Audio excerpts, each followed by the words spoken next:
Guys went into this game saying the way they defend, we can get those. Sort of, what was the three-for-all like during that first half, especially? I think just working the game, honestly, taking what the defense is giving us. We talked and watched film. Yesterday we came in after, what was the game before Detroit? Milwaukee?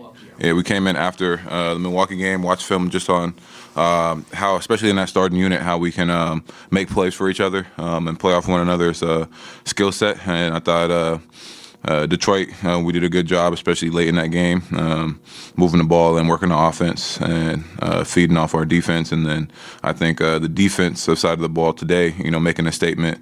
We didn't like how we played in those first three quarters the game before, and our presence was able to open up the offense and give us those looks from three. It was obviously a collective effort, but you just in the locker room were talking about DaVon, first team. Can you just kind of talk about his impact on the team and tonight as well? It's huge, man.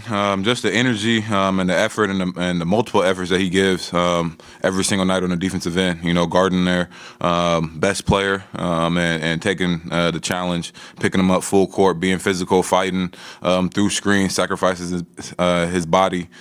He's kind of the head of the snake in the energy and the effort. And we feed off of him, making those plays every single night. He's taking that challenge and he's doing a hell of a job with that. I think he has a chip on his shoulder. And I mean, I've been playing against DaVon for a long time. Even in the summer, he's the same way. He takes the challenge, wants to guard the best player and pick up and work on his game. He's a student of the game, but yeah, he's definitely first team. If they don't have him in first team, something's wrong. Spo said it was a good response by the starters today. You kind of touched on it. What do you feel you guys did better, and what's been the process of you four have played a lot together for the season, but of integrating Tyler and making that work? I thought we did a great job just off the ball, being active, not giving them easy looks. Like I said, DaVon pressuring, Wigs battling with Kawhi in the post and Bam handling Zoo. I thought me and Tyler did a great job just being activated, stunting on him, faking on him, not making them have a straight line or making them make second or third decisions with the ball. But I thought us as a unit did a great job with that. Whoever had the ball, somebody was in the strength spot helping, faking, and being physical. I thought we did a great job with that. We set the tone to come out to start the game, and then especially in that third quarter coming out of halftime. Norm, I know your focus is here and on this team, and I get all that, and respect it, of course. Mm-hmm. When you look at the Clippers, and could you ever have imagined this from that group? There's a lot of guys over there that obviously are going to Springfield. And they're 5 and 16. It's probably not what anybody expected. Yeah, for sure. Especially we talked about it today.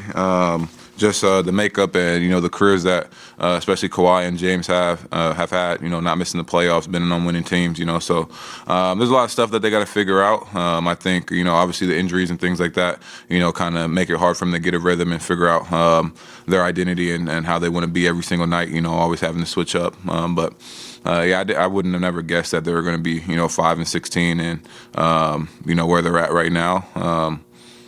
That's something for them to have to deal with and handle. But I'm not worried about them anymore. Yeah.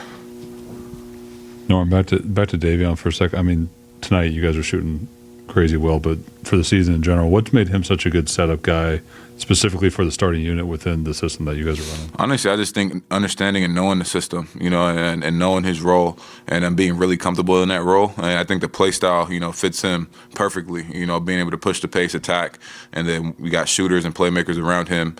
So he's just distributing and then being able to take the attacks and stuff that are in front of him, and he's doing a great job reading the game, and he gets really mad at himself when he gets turnovers. So I think that as well helps. He's very focused and a step ahead of what the defenses are doing and where we're going to be, and trusting that we're going to be in our spots, and we're doing a great job just playing off of him. I mean, he's so fast getting down in the paint now. He draws all the eyes, and now we're just moving without the ball, and he's finding us, and we're able to knock down those shots. You have a lot of big personalities in that locker room, and then there's Wigs. Mm-hmm. As quiet as anyone around here. What does that say about who he is, that he just goes out and does his job, and maybe if he doesn't want to, can you amplify what he's done for you guys this season? I mean, Wigs is amazing. You know, like you said, he's quiet, he's to himself, but he works. You know, he knows the game.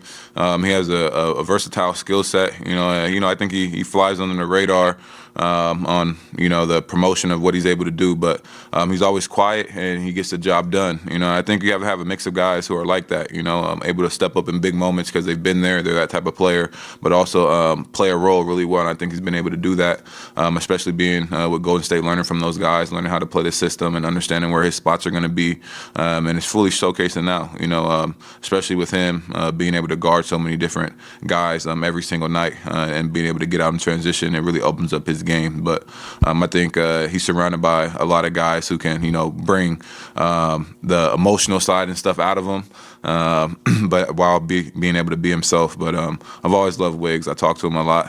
If you need a good laugh, he always has a nonchalant response. This is always funny.